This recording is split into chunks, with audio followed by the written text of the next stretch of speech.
¿Qué tal, muchachos? Excelente tarde. Em, Creo que todos ustedes ya tuvieron acceso al mensaje que les mandé a través del WhatsApp referente a esta serie de cápsulas que vamos a estar grabando. Primero que nada, espero que todos estén bien en sus casas. Sé que todos la tienen muy complicada, tienen que estar saliendo a conseguir insumos para ustedes, para su familia, para sus hijos. Es complicado para los que tienen niños estar en casa en estos momentos. Entonces entiendo que los horarios y que otros profesores les están dejando mucha carga de trabajo. Y bueno, para poderlo hacer de una manera más ágil, vamos a grabar una serie de cápsulas. Ya se los había comentado. Me parece que es la opción más viable para que pueda haber una retroalimentación por parte de ustedes y es lo más cercano que podemos tener en este sentido a una clase. Por favor, les voy a pedir de manera muy puntual que lo que se suba en las cápsulas ustedes lo puedan comentar, hagan sus anotaciones y me den una retroalimentación a mí, me den un feedback en ese sentido, ¿no? Voy a estar hablando de temas muy concretos en estas cápsulas y les pido por favor que ya sea vía Classroom o vía chat o vía WhatsApp, porque hay algunos que me buscan vía WhatsApp, si se sienten así más cómodos, adelante. El chiste es que hay una retroalimentación y que podamos hacerlo lo más parecido a una clase. No escogí otro tipo de medio porque es muy complicado hacerlo vía Facebook, hacerlo vía Zoom y ese tipo de programas. Están saturadas las redes, entiendo que Classroom ahorita es una locura porque no pueden subir sus trabajos, los correos yo también los tengo saturados, tengo 4 grupos y bueno, esto es una locura. Sé que ustedes también los estamos saturando de trabajo y vamos a tratar de hacerlo lo mejor posible en este tiempo, ¿ok? Desafortunadamente sí les voy a tener que dejar trabajos de investigación, vamos a tratar de bajar bastante el ritmo en ese sentido, pero bueno, vamos a tratar de acercarnos un poco más en la medida de lo posible a hacer ese tipo de dinámicas porque es más didáctico en el sentido de clase, ¿ok? Las autoridades nos han pedido también una serie de medios y de pruebas y este tipo de situaciones, tanto por parte de nosotros como por parte de ustedes. Nos están pidiendo mucha evidencia y en ese sentido pues se meten a las aulas virtuales. Ya ha sucedido que algunos profesores tienen en sus aulas virtuales a personas nuevas, desconocidas. Pues prácticamente asumimos que se meten por parte de la dirección para ver cómo están trabajando ustedes, cómo estamos trabajando nosotros y por eso les pido mucho apoyo por su parte. Nosotros finalmente pues tenemos que hacer lo que tengamos que hacer, pero si ustedes omiten subir trabajos, omiten ser puntuales en todas esas actividades que estamos dejando, seguramente los perjudicados van a ser ustedes, ¿ok? Entonces vamos a tratar de pasarlo lo mejor posible en esta contingencia, vamos a ver cómo nos funciona, seguramente será mejor que está dejando trabajos y trabajos, ¿ok? Vamos a tratar de agotar el libro de argumentación jurídica a través de trabajos. Me interesa ahorita seguir un poco con el tema de amparo y la cápsula de hoy precisamente la vamos a dedicar a este tema de amparo, ¿ok? Por lo que se refiere al amparo, el día de hoy vamos a ver un tema primordial que se conoce como los principios rectores del juicio del amparo. Recordemos, así se llama el tema, principios rectores del amparo, y dicen juicio de amparo porque se tramita recuerden ustedes que el amparo se tramita en forma de juicio, pero eso no significa que el amparo sea un juicio, ya lo comentamos. Les pido por favor también que los que no me han mandado su ensayo del artículo 14 constitucional ni Marbury contra Madison lo hagan a la brevedad, porque eso sí lo voy a considerar al momento de que regresemos a clase, ¿ok? Eso sí ya lo habíamos comentado. Entonces hablemos de los principios rectores del juicio de amparo. Vulgarmente, como dicen, son las reglas del juego, son las reglas fundamentales por virtud de las cuales nosotros tramitaremos el amparo. Esto es de los primeros temas que se ve en el curso de amparo y hablemos entonces de los principios rectores del juicio de amparo, que son 6. Lo primero que tenemos que entender respecto de los principios rectores del juicio de amparo es que el fundamento constitucional de los mismos, o los fundamentos constitucionales, son los artículos 103 y 107 de la Constitución Política de los Estados Unidos Mexicanos. Si yo les pregunto a ustedes el día del examen cuáles son los fundamentos de los principios rectores del juicio de amparo, deberán de contestar los artículos 103 y 107 constitucionales. ¿Ok? Empecemos entonces. El primer principio del amparo. Principio de parte agraviada, principio de instancia de parte agraviada. Se le conoce como principio de instancia de parte agraviada. ¿Qué quiere decir esto de principio de instancia de parte agraviada? Que solamente aquella persona cuya afectación incide en su esfera jurídica de manera personal y directa es capaz de recurrir a este medio de control constitucional. En otras palabras, solamente la persona cuyas garantías individuales antes de la reforma, cuyos derechos fundamentales, tratados internacionales o derechos humanos son afectados, es capaz de plantear el amparo a través o en forma de juicio, ¿ok? Solamente la persona afectada, recuerdan esto, solamente la persona afectada puede plantear el juicio de amparo. A eso se refiere el principio de instancia de parte agraviada. Solamente aquel que es conculcado en su esfera jurídica como particular. En pocas palabras, principio de instancia de parte agraviada significa que solo la persona cuyas garantías, derechos fundamentales, tratados internacionales o derechos humanos son afectados es capaz de plantear o de substanciar el amparo a través de la forma que establece la ley, que es en forma de juicio. ¿Ok? El segundo principio rector del juicio de amparo o del amparo tramitado en forma de juicio es agravio personal y directo, o la figura del agravio personal y directo. ¿Ok? Eso significa que si la persona, recuerden ustedes que el amparo lo pueden plantear específicamente particulares, contra actos de autoridad, si la persona física o moral cuyas garantías son conculcadas, debe acreditarlo a la autoridad correspondiente, debe acreditar la existencia del acto reclamado. Otra vez, agravio personal y directo. Si yo estoy tramitando, substanciando un amparo, es necesario que le acredite a la autoridad que va a conocer y resolver en definitiva el amparo que en efecto existe el acto reclamado del que me estoy doliendo. Si yo me estoy doliendo o estoy tramitando un amparo contra un auto de formal prisión, es indispensable que le acredite la existencia de ese auto de formal prisión a la autoridad, porque de otra manera me van a desechar el amparo porque no existe el acto reclamado, no hay ningún acto que me haya vulnerado la esfera jurídica como particular emitido por ninguna autoridad. Y si ninguna autoridad emitió un acto, lo lógico es que ni siquiera existe inconstitucionalidad y en consecuencia se va a desechar el amparo. Hay que acreditar la existencia del acto reclamado, es muy importante. El tercer principio del amparo se le conoce como el principio de definitividad. Esto ya lo habíamos comentado en algunas ocasiones, ¿ok? El principio de definitividad significa que antes de que yo plantee ya sea un amparo directo o un amparo indirecto, cualquiera que sea su modalidad, yo necesito agotar de manera previa y absoluta todos y cada uno de los medios de defensa ordinarios que establece la ley en contra de ese acto. Es decir, ya lo habíamos comentado en el tema del amparo directo. Si yo voy a tramitar un amparo directo, necesariamente proviene de un juicio. Vamos a pensar en un juicio de naturaleza civil. Al final se dicta una sentencia. Cuando se dicta la sentencia, hay un recurso ordinario. Hay un medio de defensa ordinario, que es la apelación. Yo tengo que plantearla. Si planteo el amparo y omito plantear la apelación, estoy violando el principio de definitividad y se va a desechar ese amparo. Yo tengo que plantear esa apelación. Y si la apelación la pierdo y ya no hay ningún otro medio de defensa ordinario como lo prevé la ley, ahora sí, plantearé entonces el amparo directo. Eso es en el caso del amparo directo. En el caso de las cuestiones administrativas, recuerden ustedes que hay un largo camino y es el mejor ejemplo que podemos hablar en ese sentido. Recuerden ustedes, vamos a pensar en inmigración, ya lo habíamos comentado, un extranjero que quiere pedir una visa para trabajar y la autoridad se lo niega, el Instituto Nacional de Migración se lo niega, hay un recurso ordinario que es el recurso de revisión. Yo tengo que plantear ese recurso de revisión, no puedo ampararme directamente, no puedo plantear el amparo, tengo que agotar ese recurso de revisión. Y si pierdo el recurso de revisión, todavía tengo el juicio de nulidad en todas sus etapas. Hay una demanda, hay una sentencia en primera instancia en los tribunales contenciosos administrativos, hay otro recurso ordinario, hay otra apelación, y solo entonces cuando soy vencido en la alzada del Tribunal Contencioso Administrativo, solo entonces podré plantear el amparo directo. Yo no puedo plantear un amparo en materia administrativa hasta que no agote todas estas instancias, es importantísimo.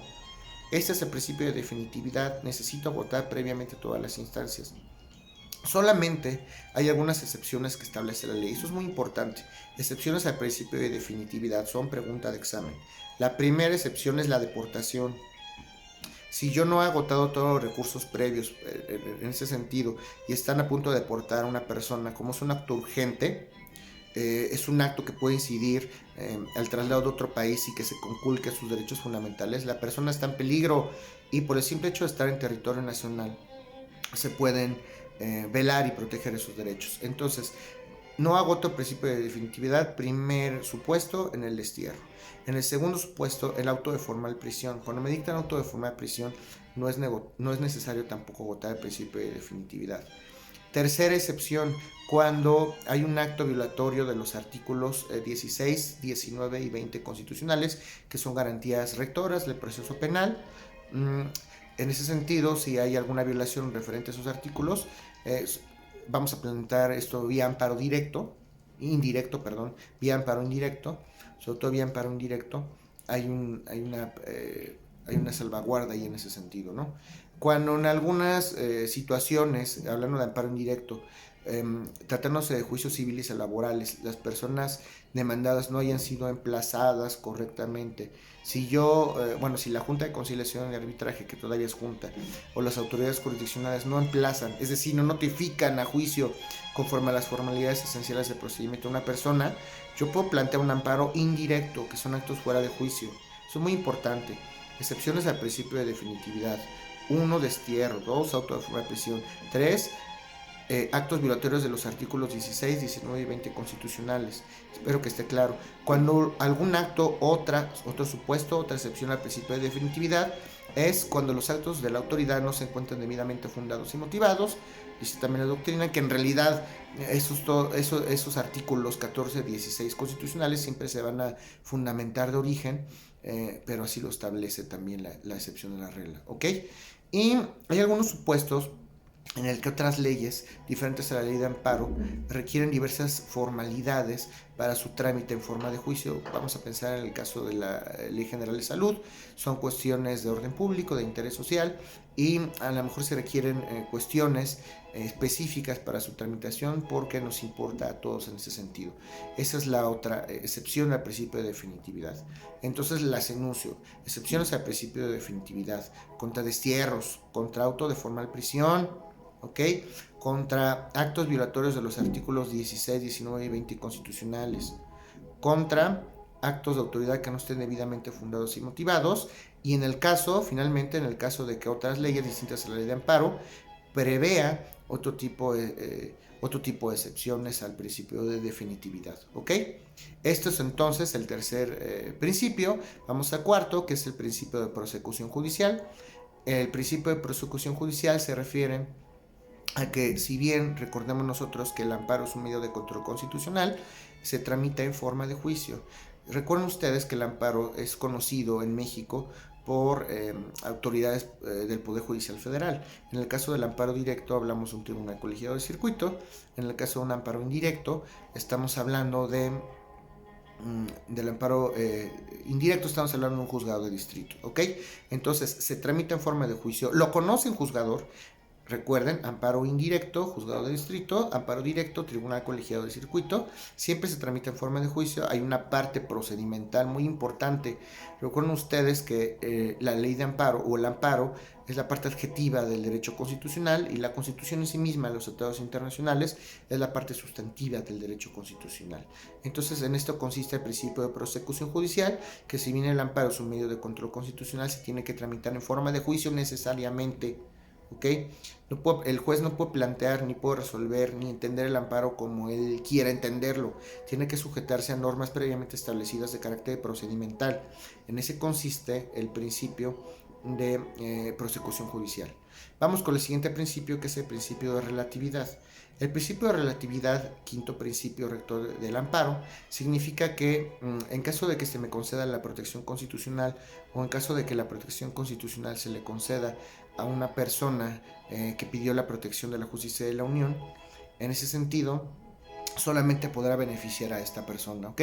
Si yo estoy tramitando, o están tramitando en mi contra, un juicio ejecutivo mercantil y me quieren cobrar $1,000,000 o $1,000,000 y pierdo en todas sus instancias el juicio, ¿a quién le afectará? Yo voy a pedir el amparo directo al final si sigo el camino correcto, y si me conceden la protección constitucional, ¿a quién va a beneficiar esa sentencia de amparo directo? Pues a mí. Eso significa el principio de relatividad. Solamente puede beneficiar a la parte que tramitó, o a la parte afectada, ¿ok? A la parte que sustanció el medio de control constitucional llamado amparo. Claro que después de las reformas que ya vimos en materia de amparo y en la Constitución, cuando salió la nueva ley de amparo, hablábamos totalmente de lo contrario, que ahora los efectos podían ser erga omnes. Significa que si una sentencia del juicio constitucional es capaz de beneficiar a la sociedad en general, lo va a hacer. va a beneficiar de manera general a la población siempre y cuando se pueda hacer así. Recuerda que la excepción a esta regla es la materia fiscal. Fiscal no hay aplicación o no hay erga omnes en el sentido de que surta efectos una sentencia y beneficia a todos. Este tipo de beneficios aplicables a todos en el caso de la concesión del amparo, recuerden ustedes que lo podemos notar y ver más claramente en el caso de amparos contra leyes autoaplicativas y heteroaplicativas. Una ley que yo voy a impugnar a través del amparo, y si se concede el amparo, pues va a beneficiar a todos aquellos personajes, o que es todos aquellos particulares que pudieran ser sujetos de aplicación de esa ley. ¿Ok? Muy importante esta relatividad. Y el sexto y último principio rector del amparo se conoce como la suplencia de la queja. Ya habíamos nosotros hablado de la suplencia de la queja. Es esa serie de actos que el juzgador en materia de amparo, llámese juez de distrito o llámese tribunal colegiado de circuito, está obligado a subsanar por parte de ellos mismos, en el caso de que uno como particular no es un perito en derecho y tramite un amparo, si lo sustancia y a lo mejor no conoce propiamente el tecnicismo. Recuerden ustedes que el amparo es muy técnico. Si no conozco los términos adecuados para sustanciar un amparo, el juez puede desentrañarlo perfectamente, porque si es un perito en derecho, lo va a desentrañar, lo va a aplicar, y si puede beneficiar al particular desentrañando y aplicando la suplencia de la queja, yo, juzgador, entiendo perfectamente a qué se refería el quejoso, aunque no lo dijo con las palabras adecuadas. Siempre en ese sentido aplicará la suplencia de la queja. Recuerden ustedes que la suplencia de la queja no significa subsanar los errores del quejoso. Eso no se puede hacer. Si la suplencia de la queja se ve involucrada íntimamente con el fondo del negocio, no puedo yo vulnerar ni puedo variar la voluntad del quejoso al momento de que presentó su demanda. Pero si yo, como juez de distrito o tribunal colegiado, puedo subsanar alguna irregularidad que no incida al fondo, que pueda beneficiar al quejoso, la voy a aplicar. Suplencia de la queja. ¿Ok? Bueno, esto entonces prácticamente es el tema de hoy, que serían los principios rectores en materia de amparo.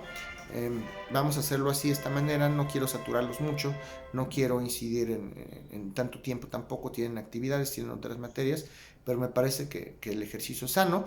Vamos a ver cómo se desarrolla durante este mes que nos queda de contingencia. Me parece que es lo más adecuado. Vamos a ver cómo se desarrolla el ejercicio. Y recuerden, les pido por favor que me manden sus dudas de manera estructurada y ordenada. No me manden 50 dudas al chat, ni 50 dudas al correo, ni mucho menos. Traten de ser puntuales, estructuren, estudien. Hay libros de texto, ya se los había comentado. Gran parte ahorita de la labor, nosotros vamos a estar ahí. Yo voy a estar ahí en lo personal. Si tienen cuestiones con materia, con otras, pero también échenle muchas ganas, tienen que ser autodidactas. Entonces, esperamos que el ejercicio funcione. Si tienen algún comentario, tienen alguna duda o tienen alguna sugerencia para que esta dinámica funcione de una mejor manera, se los agradeceré. Voy a subirlo al Classroom y les voy a pedir por favor pues que también en ese sentido, si ustedes tienen alguna inquietud, o si no se sube al Classroom, podamos entonces nosotros subirlo al chat. Pero tengo que subirlo al Classroom en principio, porque es la plataforma que ahorita están viendo las autoridades de la escuela. ¿Ok? En ese sentido así será. Les agradezco mucho entonces y nos vemos el día de mañana. Que esté muy bien.